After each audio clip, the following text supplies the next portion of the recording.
bu leen fàtte ci kanam tuuti incha allah dinañ dalal Abdou Mbow nekk député nekk tamit porte-parole adjoint bu APR Souleymane Niang maa ngi lay nuyu di la ziar. maa ngi lay fay di la delloo ziar bu baax a baax soxna Nata di nuyu Chérif El Hadj Malick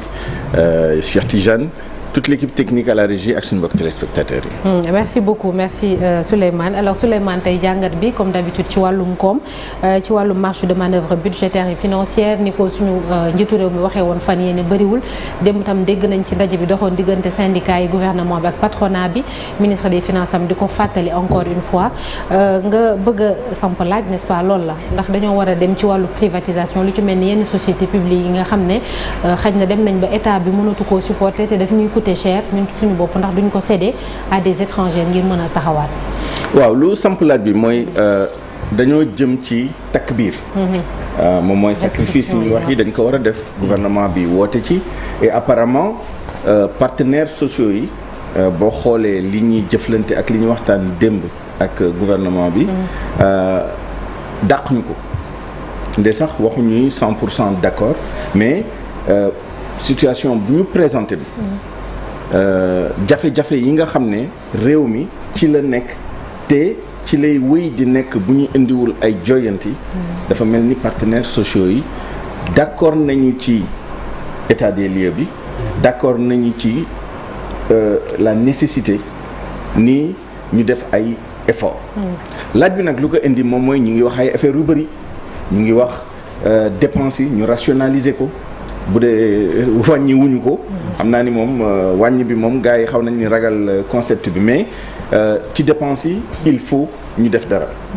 moom mooy rationaliser les subventions moom mooy wàññi le train de vie de l'État entre autres ñu ne recettes yi il faut ñu def ay pexe pour yokk ko bu ñu ko yokkee fekk fi ñu koy yokk tamit dafa méngoo ak ñi ko antan rawatina foncier bi sous-taxé sous-imposé il faut que ñu imposer leen li ñu leen war a imposer pour yokk ko ci gafaka état bi sans compter aussi formaliser l'informel loolu tamit ay pertes lay indi de recettes ak yi ni mel ba pare rationaliser les dépenses fiscales xam nga yooyu yëpp ay mesures la yu ñu wax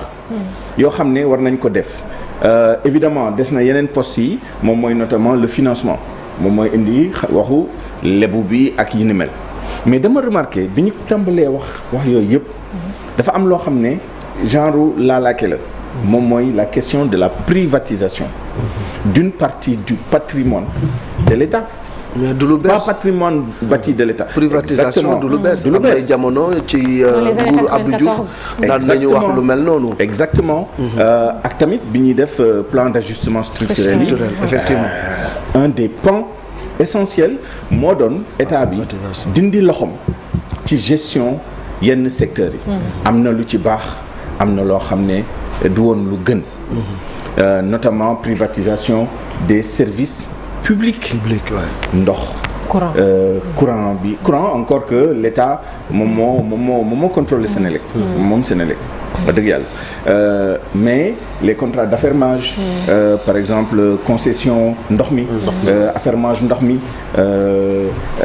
concession lu mel ni les parties les plus rentables boo jëlee par exemple autoroute à péage yi mais autoroute à péage yi yeneen montage la des partenariats public privé bi mooy indi xaalisam et cetera après ngeen am ay accord ak yi ni mel mais à l'époque dañoo privatiser woon lu bëri même secteur bancaire bi amoon na ay banques yu bëri yoo xam ne état bi daf ci amoon doole après dañ ko mujjee bàyyi ak privé yi remarque d'ailleurs dernièrement en 2022 2023 je pense état bi dafa commencé waat di dugaat ci banques yi yokk dooleem ci BN2 yokk dooleem ci la banque agricole ak yi ni mel sans compter taxawaay bu mu amoon déjà ci yeneen banques yi mel ni ay CBAO ak yi ni mel question boobu dañ ko waxul te nag amaane war nañ cee wax parce que bu ñuy jël ay mesures pour pas seulement yokk xaalis réew mi parce que booy privatiser da ngay jaay pàcc wala lépp ci li nga moom ci entreprise yi nga xam ne soit yaa ko moomoon totalement soit da nga amoon participation majoritaire mooy contrôle ci entreprise bi wala participation minoritaire boo jaayee jox ko privé yi da nga ci am xaalis tey jii valorisation bu ñu def participation état bi dans les sociétés c'est pas loin de 2000 milliards ëpp na ko sax d'ailleurs 2000 milliards boo jëlee valeur u entreprise yi nga xam ne seen état bi daf ko moomal boppam wala am ci wàll xam nga loolu bëri na après maintenant les chiffres peuvent différer d'ailleurs valeur initiale société yooyu c'est-à-dire bi ñu leen di créer def ay actions c'était 375 moins de 400 milliards tey jii mu dem ba 2000 milliards ça veut dire que valeur bi dafa yokku avec le temps notamment en termes de capitaux propres parce que booy calculer aussi da nga jël valeur mais mun nga xool bu ñu jëlee capitaux propres yi lan la ci état bi moom le problème c'est quoi donc boo jaayee day am xaalis bu dugg booy def sa gafaka dugal ko sa budget wala yóbbu ko trésor yaa xam noo koy def muy beneen bi et c'est ça qui est important suñu société yu bëri dañoo amay jafe-jafe wax dëgg yàlla c'est très mal géré résultat des courses da ngay am ay fonds propres négatifs yi ñu ci gën a xam mooy société La Poste La Poste là dernièrement je sais pas parce que def nañ benn réunion yàggul ci semaine bi ci plan stratégique de développement et cetera c'est le énième plan d'ailleurs bu ñu proposé xawma dernier chiffre yi la mais en 2023 chiffre bi c'était moins 86 milliards moins 86 milliards ci plan de relance bi ñu mujjee présenté dañ ko bëgg a recapitaliser en quoi faisant état bi dafa am ay créances de 174 milliards ci poste dañ koy reconvertir conversion de créance lay nekk comme ça loolu day génn ci dettu poste xam nga yooyu ça permet de restructurer etc. Mais c'est artificiel parce que du xaalis véritablement buy dugg di génn alors privatiser une société une entreprise comme La Poste mën na ci li tubaab di wax ça peut paraître contre-intuitif ça veut dire que poste service public la mais xel mën na jàpp même bu dee service public poste quand même bu amee ay difficultés poste am na patrimoine poste mu ngi fépp biir Sénégal am ay bâtiment am ay et cetera am na patrimoine tey jii boo ko defaraatoon d'une certaine manière et même artificiellement c'est-à-dire conversion de créances yooyu bu ñu ko defee ba compte poste yi commencer nekkat au vert sans même mu am ay et cetera un privé peut être intéressé dugal xaalisam ça peut être un privé institutionnel mën na nekk sax beneen poste dans le monde poste France wala et cetera yàlla rek a xam ça dépend des textes aussi donc je n'entre pas dans la faisabilité juridique parce que booy privatiser aussi il faut nga def due diligence yooyu yëpp au plan juridique au plan financier au plan et cetera je suis pas dans ça je dis simplement et poste c'est juste à titre illustratif boo jaayee da ngay am xaalis waaye tamit da ngay amaale xaalis indirectement moom mooy fi nga xam ne dafa nekkoon gouffre à milliards nga xam ne chaque année ñu jël xaalis Sénégal di ko dugal ci ay sociétés yoo xam ne mal gérées ou bien gérées je dis pas que si ça ne marche pas c'est problème de gestion automatiquement wala mécaniquement wala ipso facto un problème de mauvaise gestion mais la plupart du temps loolu la mais la plupart du temps c'est ça nga jël Air Sénégal même bu nekkee participation indirecte de l'État état bi moo ko moom bu nekkee ni mënuñu ko yore bay jël xaalisu Sénégal di ko ci dugal muy manque xaalis boobu xëj na feneen parce que boo nee endettement évidemment compagnie aérienne day am endettement parce que da ngay louer ay avion da ngay jënd ay avion et cetera c'est pas un problème d'être endetté mais structurellement nga bañ a nekk entreprise boo xam ne da ngay nekk sous perfusion mais xaalis boobu ñu leen di jox ci gafaka réew gi lay jógee jëlal xaalis bu ñuy dugal ci société yi nekk en difficulté yëpp et la plupart du temps pour des problèmes de mauvaise gestion boo ko joxoon privé yi après avoir assaini bien naturellement il y a un coût de la privatisation ça ne veut pas dire demain da ngay yeewu rek jaay société yi xaalis dugg non ñii di jënd itam dafuñu bu ñu ñëwee dañuy jënd loo xam ne jar naa jënd du ñu jënd passif bi dañ naan la na nga régler passif bi ba pare ñu doog a xool wala boog booy bu ñuy jël passif bi day répercuter aussi prix bi blablabla ce que je veux dire dans tout ça moom mooy que ni daal am nañu ay sociétés yoo xam ne tey jii bu ñu ko privatiser woon nañ gagné ñaari yoon nañ am xaalis dinañu bàyyi di jël xaalis réew mi di ko dugal ci dans des gouffres yoo xam ne franchement les privés géreraient beaucoup mieux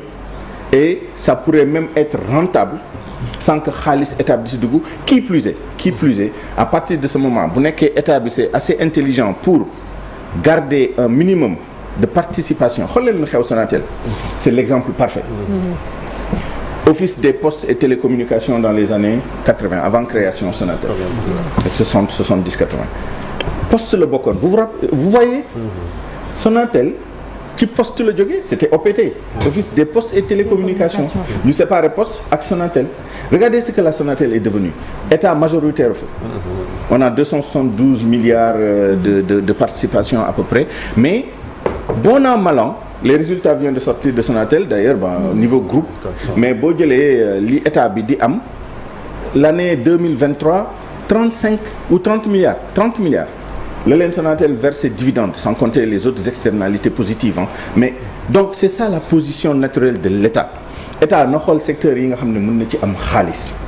yi nga xam ne mënta ñàkk moom moo koy gérer mooy service public yi pur et dur mu xool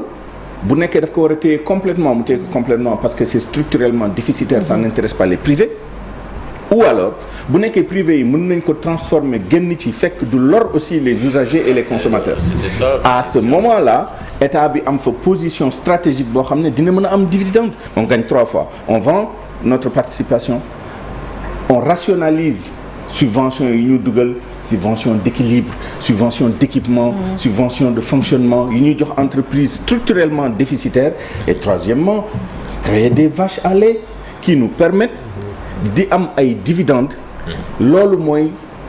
question bi nga xam ne il faut ñu adresser ko et personne n'en parle il faut oser la privatisation des sociétés mal gérées justement man sax foofu laay kii ma ne yaa ngi wax privatisation lu fi amoon la ay jamono mais jamono ji dafa mel ni que loolu bokkul ci plan wu état bu bees bi nga xam ne moo fi nekk xëy na li ñuy gën a privilégié mooy partenariat public privé au lieu d'aller vers la privatisation ou bien vers l'ajustement structurel qui a été agité tantôt dafa mel ni loolu nekkul option wu état bu bees bi la. xam nga la mooy sama njort. benn ci raison yi moom mooy privatisation dafa am coût social aussi. Outre le coût financier de restructuration avant ngay mën a jaay ak yi ni mel il y a le coût humain le coût parce que day ànd ak plan social mais lu indi loolu moom mooy mauvaise gestion bi jël ay sociétés di fa recruter ñoo xam ne c'est pas pour le boulot c'est pas pour le travail di fay ay nit ñoo xam ne duñu xëy duñu gontu di dugal ay clientèle politique et cetera voilà pourquoi d'ailleurs il faut privatiser ça aura un coût mais coût boobu mën nañ ko rattraper autrement c'est-à-dire bu nekkee ni dañoo rationaliser gestion privatiser privé yi ñoo dàq gérer wax dëgg yàlla je vous donne un autre exemple ça ne concerne peut-être pas la direction actuelle wala le pouvoir actuel la LONASE quand même loterie nationale dans tous les pays du monde c'est structurellement excédentaire voilà une industrie boo xam ne ku fa perte xaalis wax dëgg yàlla c'est le monde à l'envers ça veut dire que xaalis bi ñu ngi koy dugal feneen et ce sont des montants quand même significatifs parce que autant que je me rappelle parce que secret d'état bu gën a rëy amoon na ay temps c'était l'argent de la LONASE kenn xamul ñaata la ñu am kenn xamul xaalis bi di dugg il y a eu une sorte de transparence il y a 2 ans 3 ans où on nous a dit que la LONASE générait quelques 240 et quelques milliards de chiffre d'affaires. L'objectif, c'était 300 milliards de chiffre d'affaires. C'était sous Lat Diop, je pense. Mais ils n'ont pas atteint cet objectif. Mais ils étaient encore... Mais comment tu peux faire un chiffre d'affaires comme ça? Plus maintenant, li ngay jot chaque fois ñu jox ay autorisation ay permis à des privés ñu ñëw di def ay bet gis ngeen nombre de sociétés bet yi et cetera. Et que une telle société ne puisse pas avoir une contribution on vous dira oui ñu ngi def action sociale doo xam jamais li ñu def jamais non il y a des comment on appelle ça des bijoux je vais m'arrêter à ça bijoux yoo xam ne état yi am na ko mën na ci génnee xaalis bu bëri en vendant génne ci xaalis bu bëri en gardant une participation minimale qui permette d'avoir des dividendes sans compter maintenant ay impôts ay responsabilité sociétale ak yi ni mel mais vraiment il faut qu'on regarde ça le portefeuille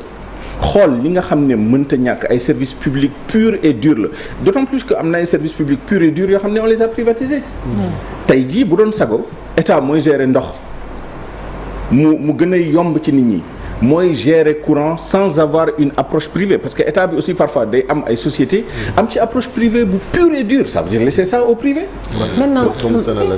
Souleymane depuis le début du processus de privatisation ci année 90 ba fi ñu toll ndax xam nañu benn exemple peut-être concret de réussite de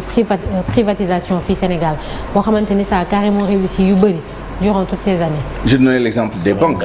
Mais la Sonatel encore loolu tamit vraiment. À part la Sonatel. Les banques. Parce que banques yi c'était extrêmement mal géré. Ça avait créé un problème systémique. bi ñu ko joxee privé yi état bi commencé les banques les plus problématiques parfois à part boo jëlee ñu ngi ci doon waxtaan la dernière fois l'histoire de la Cour des comptes là il faut regarder le profil des banques d'ailleurs concernées parfois c'est des banques qui ne sont pas dans le périmètre en tout cas national gars yi ñoo xam ne ñu doon def ak un certain nombre de banques et je voudrais relativiser d'ailleurs mon propos à ce propos-là parce que ce sont pas toutes les banques c'est un certain nombre de banques qui sont connues. On les a cités dans le rapport. À ce sujet d'ailleurs, la dernière fois je parlais de LBA, il faut que je relativise aussi parce que le rapport dit la banque A. Donc ça fait LBA et il m'est revenu que c'est peut-être pas la banque agricole, ça peut être une autre banque que je vais pas citer ici. On verra bien de toute façon avec le temps, on aura des informations plus claires. Mais voilà un secteur qui a été privatisé,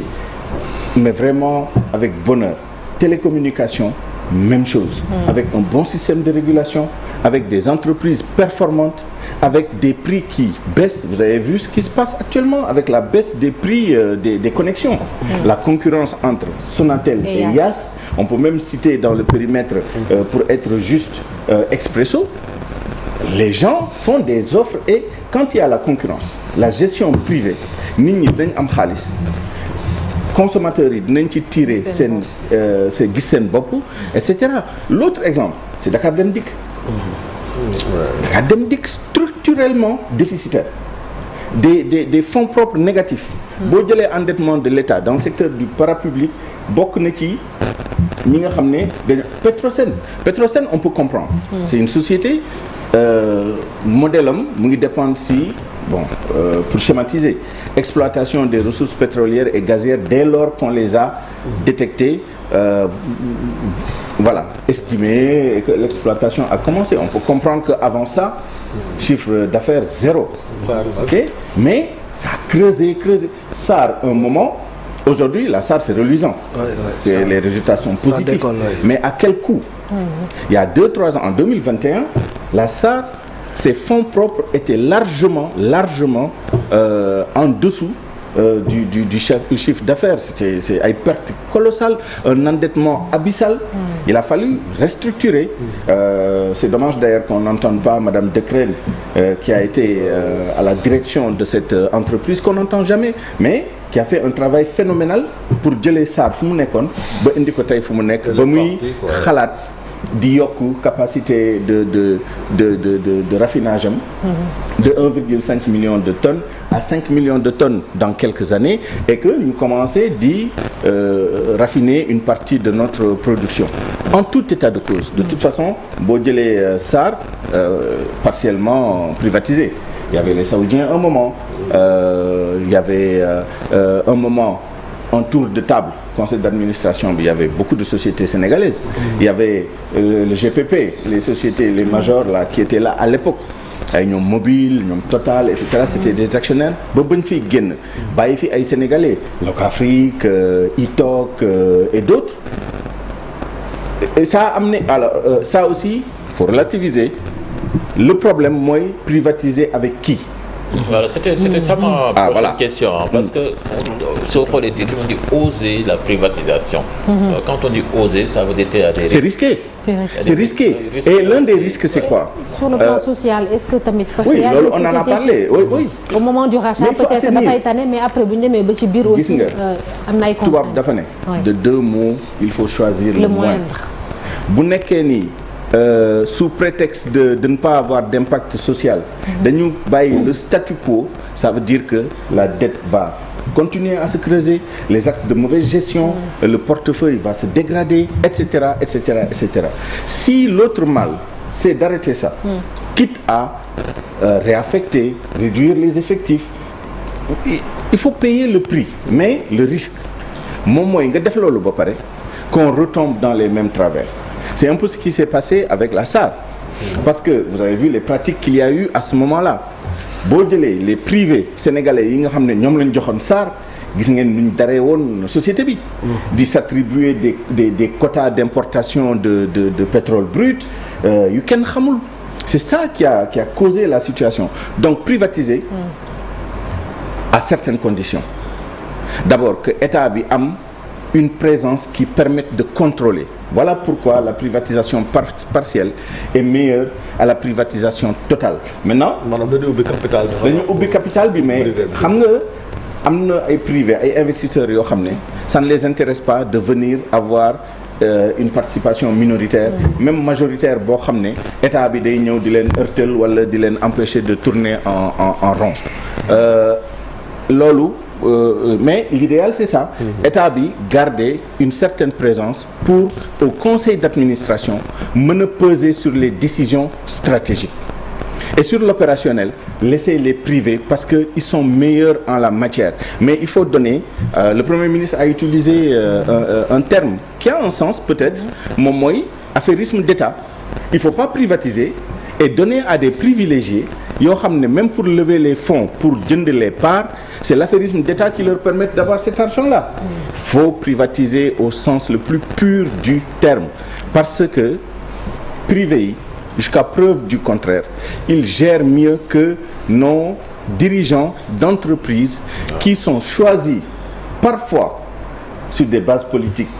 parfois et souvent sur des bases de compétences, mais même quand ils viennent avec leurs compétences pointues, soit ils sont mal entourés, on te met un président de conseil d'administration ou une présidente de conseil d'administration et un conseil d'administration bu la amalul benn njëriñ et malheureusement bu état bi amee benn contrôle à travers sa présence dans le conseil d'administration wala à travers la régulation parce que loolu tamit modalité d'intervention état bi la ñu lay indil ay jafe-jafe ça a failli se passer dans le secteur des télécommunications. Il a fallu que les sociétés quand même résistent d'une certaine manière mais amoon na ay temps fii ARTP franchement on pouvait s'interroger sur les motivations des mesures yu ñu doon jël en termes de régulation. En tout cas c'est un sujet qui semble être tabou. Il faudrait peut-être lever le tabou sur cette question-là et essayer de voir si c'est pas une des solutions, un des leviers sur lesquels l'État pourrait jouer pour wàññi dépenses yi nga xam ne franchement c'est des dépenses inutiles pour garder sous perfusion des sociétés yoo xam ne à cause de la mauvaise gestion wala à cause des conditions défavorables économiques, sociales, réglementaires et tout ne sont pas en mesure de s'en sortir ce qui fait que dañu nekk des gouffres à milliards muy xaalis boo xam ne mënoon na tabax ay hôpitaux mënoon na def leneen ñu koy jël di ko tenir à ay entreprises yoo xam ne franchement c'est mal géré on recrute à tout va on prend des gens qui n'ajoutent aucune valeur au travail et même l'argent généré parce qu'il y a des secteurs où l'État a le monopole. L'électricité c'est un monopole. Oui. En attendant la réforme dont on parle etc. Dégroupage et tout ce qu'on veut. Les jeux c'est un monopole même si il y a des autorisations des permis qui sont donnés à gauche à droite moyennant finances d'ailleurs et royalties mais que dans des secteurs comme ça soit il y a des déficits dans la gestion soit ces déficits sont reportés sur les consommateurs, ça pose réellement la question de la pertinence de la privatisation. D'accord. Merci beaucoup Souleymane Niang. On va certainement en reparler plus tard. Merci beaucoup ci jàngat bi Souleymane ñu dalal léegi suñu gan excellent.